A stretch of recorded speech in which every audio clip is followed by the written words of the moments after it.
up slaves and hit those buttons, or I'll send ice.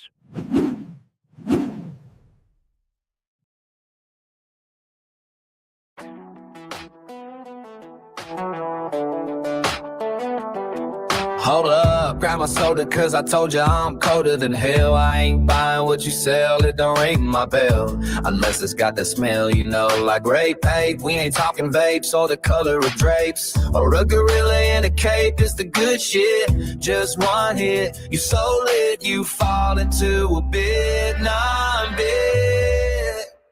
What's fucking funny is you're a monkey, a high school flunky, hero and junkie, obliteration of the carnation with gross castration, skewed citations by your intimations.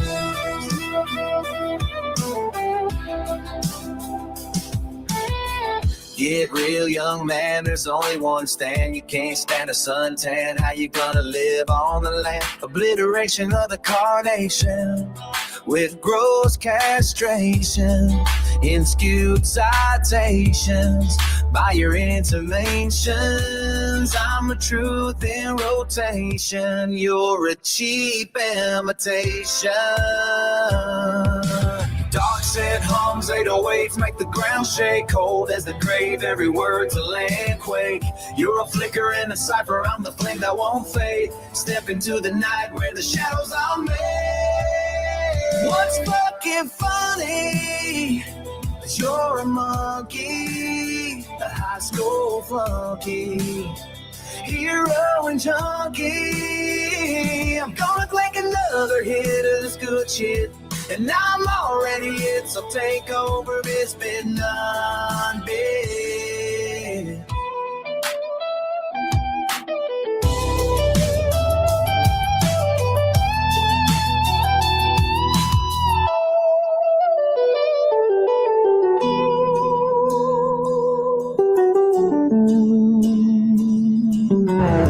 Thank you for joining us at Personality Inventory Mockumentary Productions.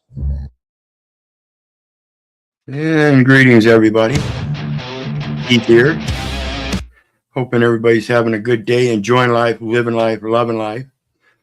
Coming at you today to hopefully get some people interested in the family unit, socialism, communism, and the third universal theory. And basically what we're going to be talking about, if you saw the thumbnail, is Muammar Gaddafi. If you could do your research on Muammar Gaddafi, there's a post that I put on the post page today. You can go check that out. There's a link in there for a short video, just about an hour and 12 minutes long, on the topic, so you can prepare yourself. As well as Muammar Gaddafi himself wrote his own book, the Green Book, which was his political and economic philosophy. And I urge people to read that as well. Because basically what we're looking at in today's world, especially concerning the immigration issues that we're dealing with today, the basic problem as I see it is people coming from foreign nations wanting to bring their culture with them and not actually assimilate to the culture that's already provided for here. And that still extends from the same basic unit that we're all familiar with, and that is the family unit. The family unit is the first social unit. And in that family unit, it is a socialist unit because it's certain people that can take care of those who can't take care of themselves, that do so by their nature. So socialism is a natural activity, and it extends from the natural unit, which is the family unit, because it's the mom and dads that provide for their children who can't do so by their own nature of being dependent upon their parents in nature. So again, it's a natural unit, and the extensions go from the family unit to the tribal unit, And the tribal unit is the one that is for provisions and protections of the local natural resources. And then you go to a national unit, which is providing for the commercial and economic aspects. And then you have the international forum, which is the conglomerate of those nations. So we're going to be talking about all of that and how socialism plays a very important part of it, and how America might be wrong, and how Gaddafi actually proved his theory was probably much better than any other in the world. And one of the main statistics we have to think about in that, and I hope will trigger people, is to understand that in our democratic republic, it operates on a 51 versus 49 percentage. And that's a teeter-totter percentage of just of a difference of 2%. And so it's very teeter-totter. It could go either way sometimes. And what it implies is that 51% have the power and authority to use the force doctrine over the 49%. And that's why it's so important that we understand this assimilation thing when it comes to immigration, because Muammar Gaddafi was Islamic. He established a very strong Muslim caliphate, and in that, 97% of his population at the end there was Muslim. There was 3% that were Christians and others. And they did go through his entire rule that they did some expulsions. And that's how he came about that. But that is what made his country so wealthy. And in that, he did still maintain a democratic vote. The difference was the democratic vote came directly from the people to the nationalist idea. There wasn't an intermediate parliamentary where there was a representative body that could misconstrue the vote of the general consensus or use that 51 versus 49 to skew things. So we have to realize again that 97% of assimilation, and this goes for Christian countries and Jewish countries as well. They're all Abrahamic religions. And that's why that other 3% was Christian.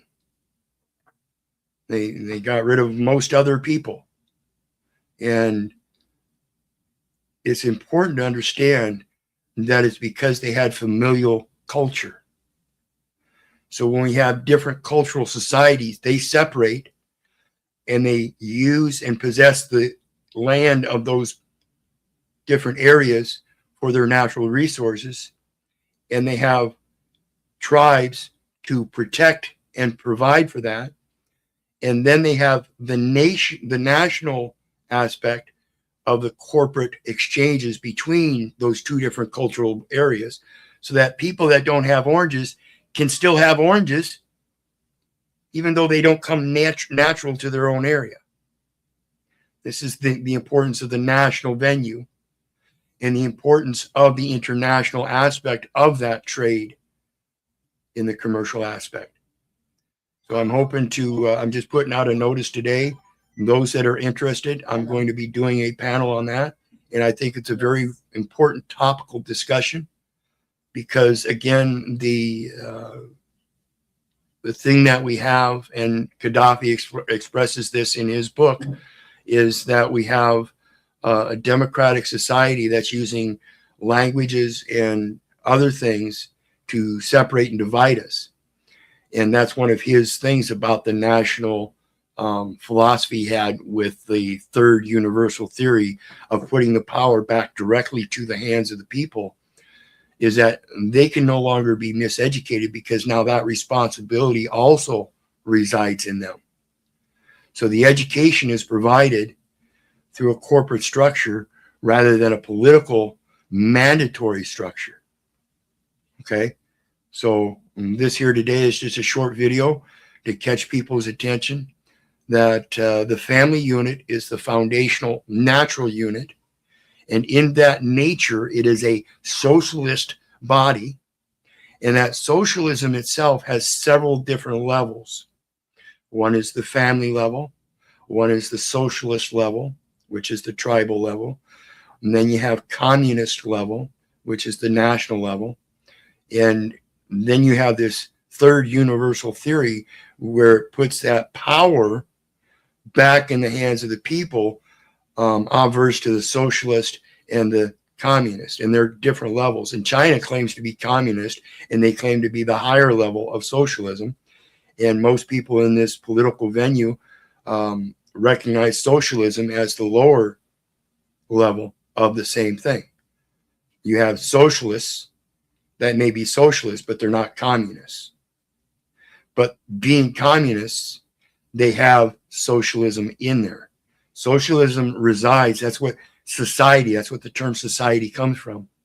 And if this tribe or this nation over here is going to interact with this area, this cultural people over here in this other nation, that's the international venue where those societies, though they're different societies, they're still of like kind and able to interact with each other. It's just that now this people reside here and these people reside here, and they all assimilate to the same culture. This is one of the main problems I see with our immigration policies, is that we allow these other people to bring their cultures here, and that's not what we're supposed to be doing. I do not believe that. And of course, that's just my opinion. So I'm urging people to think about this and start getting involved. Like I said, the primary problem with our society here locally in America is the education and the people's involvement. And that's what we're going to be discussing in this socialism, and how to carry that family unit of socialism with you so that you can love thy neighbor as thyself and interact with them, owing no man anything, because to do so is to fulfill the law. And I think I can have a good discussion with various people to try to impress this upon them, that it's culturally symbiotic, particularly considering the three different Abrahamic religions. They all depend upon the same one universal theological God. They all believe in the same God. And if that's so, then we should be able to abide by that. Before I formed thee in the belly. And this verse goes directly to Jeremiah, but it's the power that he gave Jeremiah resides in all of us. It's the power of the grace of being a minister of his word. And it starts out with, before I formed thee in the belly, I knew thee. Before thou was cast from the womb, I sanctified thee. I ordained thee a prophet unto the nations. So whether we're just a family unit within the nation or a different society altogether outside of a particular nation, we're supposed to be ministering the word of God, even if we're not Jeremiah, because that same duty, that same love, that same providence of grace came in that Abrahamic religion from the same God. And in that, we see that the Gentiles are there, and we ask, what about the Gentiles? Well, I remind you that even though the Gentiles, not having the law, did in their nature what was written in the law, are a law unto themselves. So when people in their nature do the same thing, and in their nature as a familial unit, that same thing is socialism. I think it's very important that people understand that socialism is the mechanism that allows for the coming together of people. The democratic vote and how it operates and the channels it's used to foment that nationality is the problem. So again, when you bow down to the statism and use a state ID to foment a vote for a representation, you're not actually putting in your voice. You're allowing somebody else to take the responsibility in hopes and trust and faith that they will say what you want them to say. But when you're one of the 49%, then we have issues like Minneapolis. So think about this. It is dependent upon you as a family unit. So I'm going to be putting that stream together for a full panel, and I hope to have people come up. So please go to my post on it, or drop a comment in this video here to let me know that you're interested and you want involvement, you want to come up on the panel, because I want to set it up so it's a full panel. We get a great discussion, because democratically, I think reason and logic wins out. And if I can get a panel full of people that think about this in a reasonable, logical manner, we can keep them out of their emotions and think about this on the grander scale of coming together, rather than being separated and divided because we have different family values.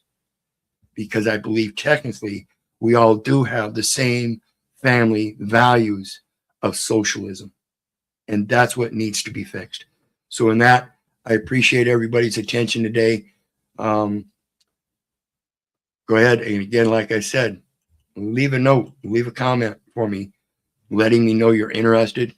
And when I have enough people interested where we can keep a good panel or even have a nice revolving panel, I'll set it up. Let me know your interest, and we'll see you then. In the meantime,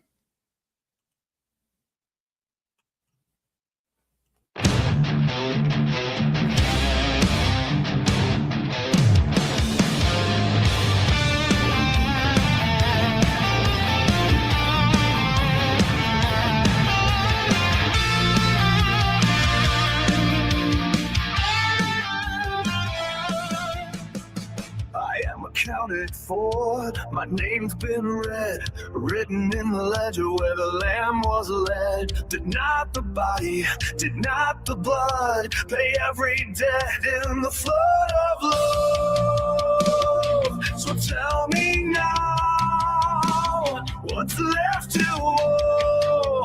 When mercy calls, I can't say no.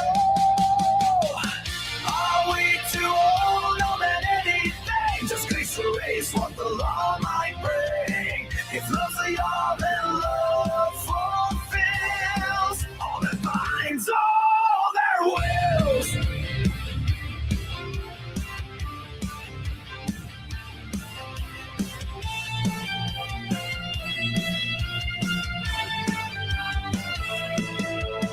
Silver spent, the temples fall, but the heart still whispers through it all.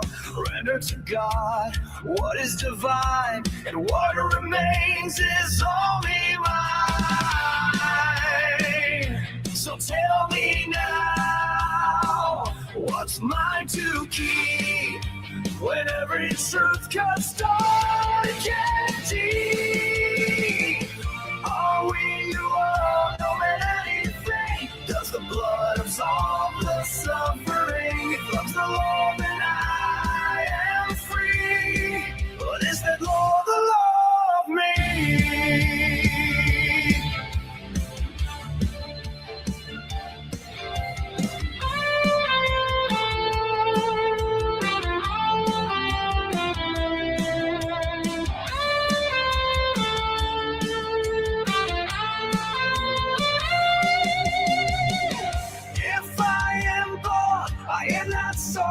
If I am dust, I still am gold. The measure's met, the balance true, no doubt remains, save love for you.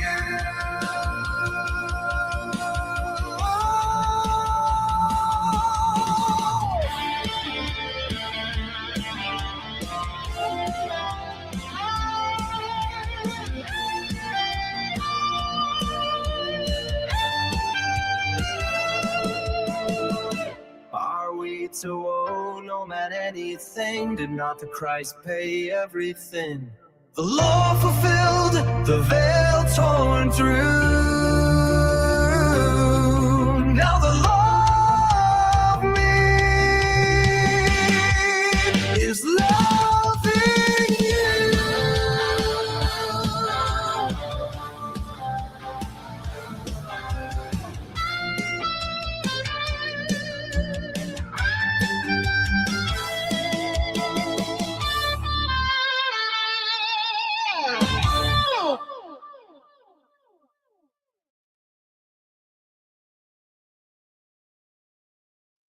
Be blessed, everybody.